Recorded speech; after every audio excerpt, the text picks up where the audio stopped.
Hey guys, same reviewer here. Disclaimer, I don't own the Twilight Saga. Stephanie Myers does. Little Brown Books does. And Summit Entertainment does. Now you might be asking, Sarah Movie Reviewer, why are you doing this in the daytime instead of at night? I have to go to a funeral tomorrow. So let's get started, shall we? Oh, I make no money on this. No copyright infringement intended. This is just for fun. Okay, Chapter 3, Phenomenon. When I opened my eyes in the morning, something was different. It was the light. It was still the gray-green light of a cloudy day of the forest, but it was clearer somehow. I realized there was no fog veiling my window. I jumped up, looked outside, and groaned in horror. A fine layer of snow covered the yard, dusted the top of my truck. It whitened the road, but that wasn't the worst part. It rained yesterday and had frozen solid, coating the needles on the trees in a fantastic, glorious pattern. It made the driveway look like a deadly ice slick. I had enough trouble not falling on the ground when it was dry. It might be safer for me to go back to bed now. Charlie had left for work before I got downstairs. In a lot of ways, living with Charlie was like having my own place. And I found myself reveling in the loneliness instead of being lonely. Aloneness, instead of being lonely. I threw down a bowl of cereal, some orange juice from the carton. It felt exactly like going to school. Excited to go to school, that scared me. I knew I wasn't stimulating learning the environment. I was anticipating seeing the set of my new friends if I was being honest with myself. I knew I was eager to get to school because I would see Edward Cullen, and that was very, very stupid. I should be avoiding him entirely after my brainless and embarrassment babbling yesterday. I was surprised. I was suspicious of why he would lie about his eyes. I was still frightened by the hostility. Sometimes it felt his perfect face, emanating from him, that his tongue tied whenever I pictured his perfect face. I was well aware that my league and his league were spears that did not touch. I shouldn't be all anxious at all to see him today. It took every ounce of concentration to not make it down the icy brick driveway alive. I almost lost my balance when I finally got to my truck, but I managed to cling to the side mirror to save myself. Clearly, today was going to be nightmarish. Driving to school, I distracted myself with the fear of falling in unwanted speculations of killing by thinking of Mike and Eric, and obviously different teenage boys responded to me, and how teenage boys responded to me here. Surely I looked exactly the same as I had in Phoenix. Maybe it was just the boys back home watched me pass slowly through the awkward phase of adolescence and still thought of me that way. Perhaps because I was a novelty here, where novelties are few and far between. Possibly my crippling clumsiness was seen endearing, or rather pathetic, casting me as the damsel in distress. For whatever reason, Mike's puppy dog behavior and Mike's apparent rev- shi rivalry were disconnecting. I wasn't sure if I did prefer being ignored, if I didn't prefer being ignored. My truck seemed to have no problem on the black covered, ice covered roads. I drove slowly through, not wanting to carve a path of destruction through Main Street. When I got out of my truck at school, I had a little trouble. Something silver caught my eye, and I walked back to my truck, carefully holding the side for support, and examined the tires. There was a thin chain of crisscross diamond shapes around them. Charlie had gotten up. Who knows how early to put snow chains on my truck. My throat suddenly felt tight. I wasn't used to being taken care of, and Charlie's unspoken concern caught me by surprise. I was standing by the back corner of the truck, su- suggesting, struggling to fight back the sudden wave of emotion that the snow chains brought on. When I heard an odd sound, it was a high-pitched shriek of something fast, painful, and loud. I looked up, startled. I saw several things simultaneously. Nothing was moving in slow motion the way it does in movies. Instead, the adrenaline rush seemed to make my brain work much faster. I was able to absorb the clean detail of several things at once. Edward Cullen was standing 4 cars down from me, staring at me in horror. His face stood out from the sea of faces, all frozen with the same mask of shock. But the more intimate importance is a dark blue van that was skidding, locked tires squealing against the brakes, spinning wildly across the ice parking lot. I was going to be hit with the back corner of my truck. I was standing between them. I didn't have time to close my eyes just before I heard the shattering crunch of the van folding in against itself around the bed of my truck. Something hit me hard, but not from the direction I was expecting. My head cracked against the icy blacktop. I felt something solid cold pinning me to the ground. I was lying between the pavement behind the tan car I parked next to, but I didn't have a chance to notice anything else because the van was still coming. It curled gracefully before ending at my truck, still spinning and sliding, colliding with me again. A low oath made me aware someone was with me. The voice impossible not to recognize. 2 long white hands shot out protectively in front of me as if the van shuddered to a stop a foot in front of my face. The large hands fitting providedly into the deep dent side of the van's body. Then his hands moved so fast they blurred. Once suddenly gripped the body of the van.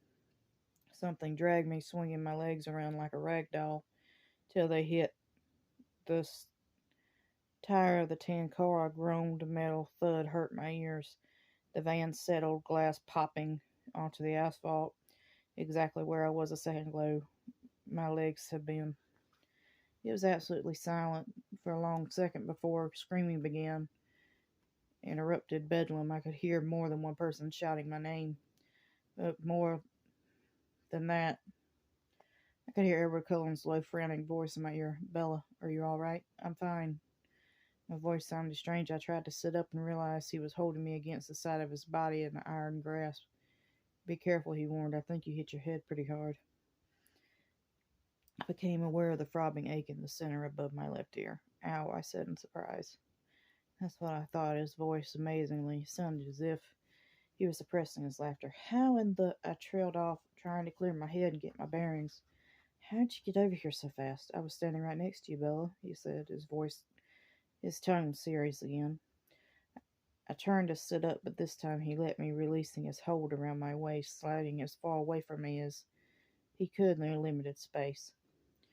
I looked at his concerned, innocent expression, disoriented again by the force of his gold-colored eyes. What I was asking him. And then they found us, crowds of people with tears streaming down their face, shouting at each other, shouting at us. "Don't move," someone instructed. "Tyler, get out of the van," someone else shouted. There was a flurry of activity around us. I tried to get up, but Edward's cold hands pushed down on my shoulders. "Just stay put for now." "But it's cold," I complained. It surprised me when he chuckled low under his breath. There was an edge to the sound. "You weren't over here," I suddenly remembered. The chuckle stopped shortly. "You were by your car." His expression turned hard. "No, I wasn't." "I saw you." All around us, chaos. I could hear gruff voices of adults arriving on the scene. But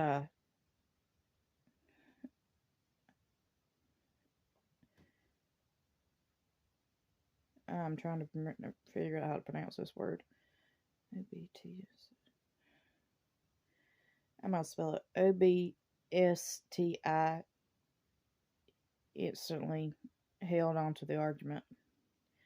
I was right. He wasn't going to admit it. But I was standing right next to you. I pulled you out of the way. He unleashed the full devastating power of his eyes on me as if he was trying to communicate something crucial. "No." I set my jaw. His golden eyes blazed. "Bella, please." "Why?" I demanded. "Trust me." His voice pleaded, soft, overwhelming. I could hear the sound of the silence now. "Will you promise to explain everything to me later?" Fine, he snapped, abruptly exasperated. Fine, I agreed angrily. Took 6 EMTs, 2 teachers, Mr. Varner and Coach Chaplin, to shift the van far enough away from us to bring the stretcher. And Edward vehemently refused, and I tried to do the same, but the traitor told them I hit my head. And probably had a concussion. I almost died of humiliation when they put the neck brace. It looked like the entire school was there watching soberly as they loaded me into the back of the ambulance. Edward got in right in front, and it was maddening. Mate worse, Chief swine to ride before could get me safely away. Bella, he yelled in panic when he recognized me on the stretcher. I'm completely fine, Dad. There was nothing wrong with me. Turned to closest EMT for a second opinion. It turned out he considered the jumbled, inexplicable images turning into chaos in his head. And they lifted me away from the car.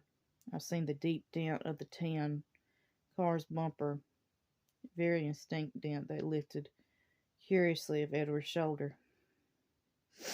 Contents of Edward's shoulder.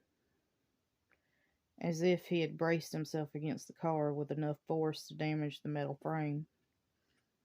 And then there was his family looking from a distance with expression ranged from disapproval to fury, but held no tint of concern for their brother's safety. I held to think logical solutions to explain what I've just seen. A solution that excluded an assumption that I was insane. Naturally, the police got an ambulance escort to the county hospital. I felt ridiculous the whole time.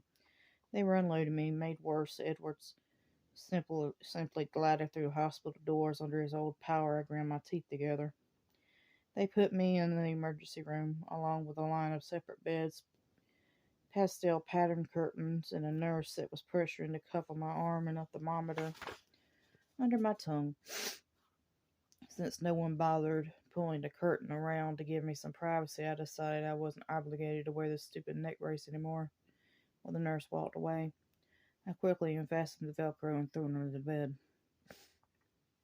There was another fury of hospital personnel on another stretcher brought to the bed next to me. I recognized Mike Crowley from my government class beneath the blood-stained bandages wrapped around his head.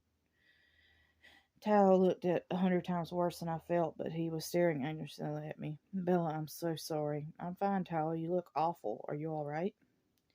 As we spoke, the nurse unwinded a stole of bandages, exposing a myelin shallow slivers across his forehead and left cheek.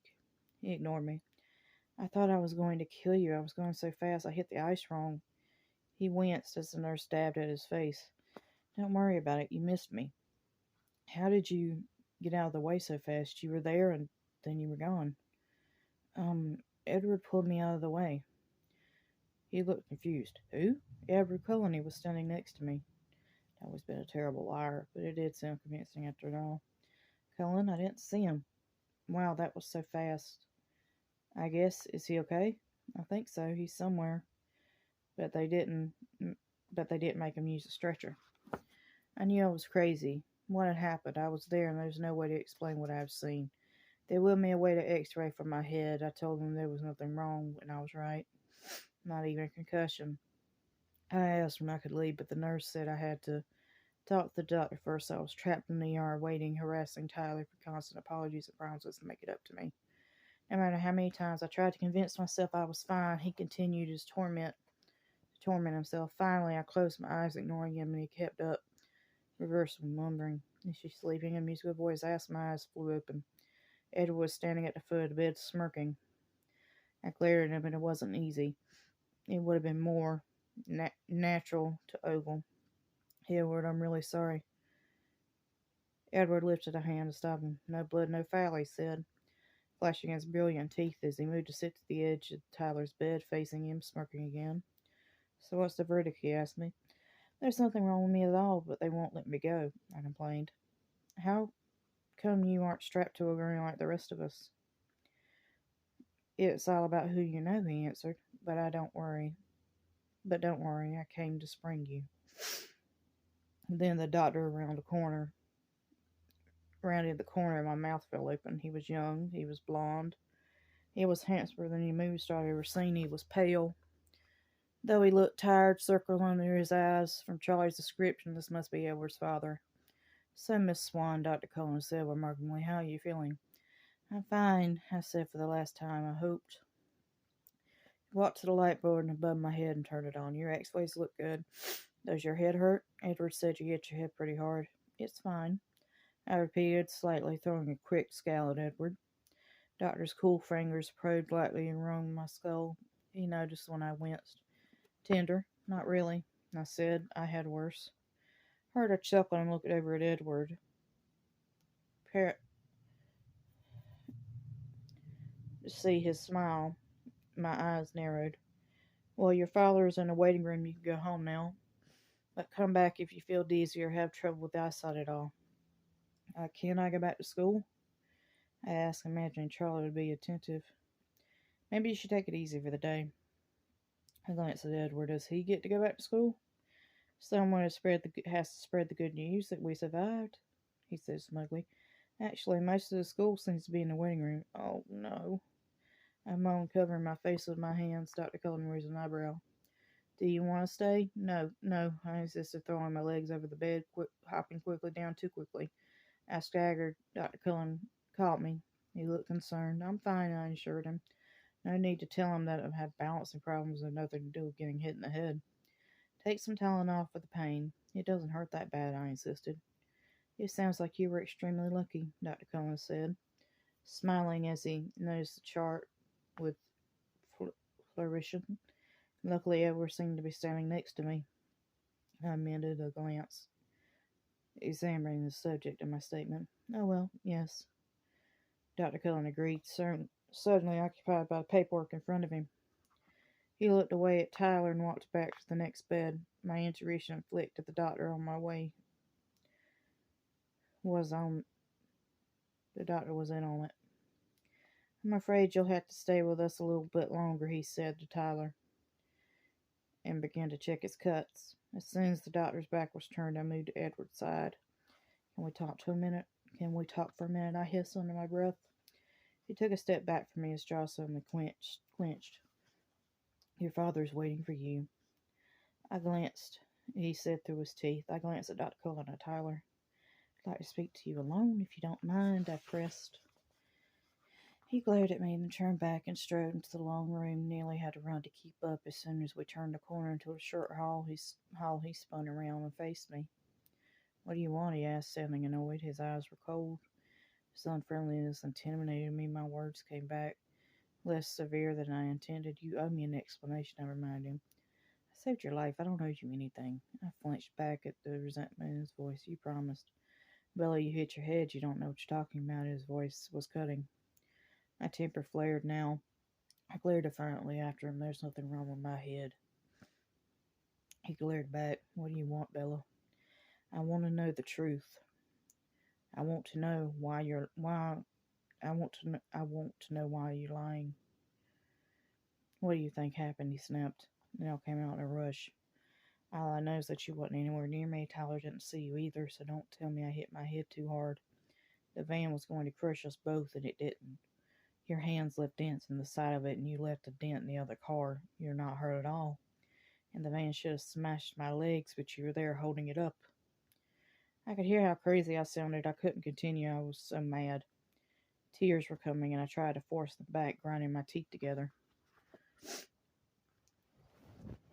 He stared incredulously, but his face seemed tense, assertive.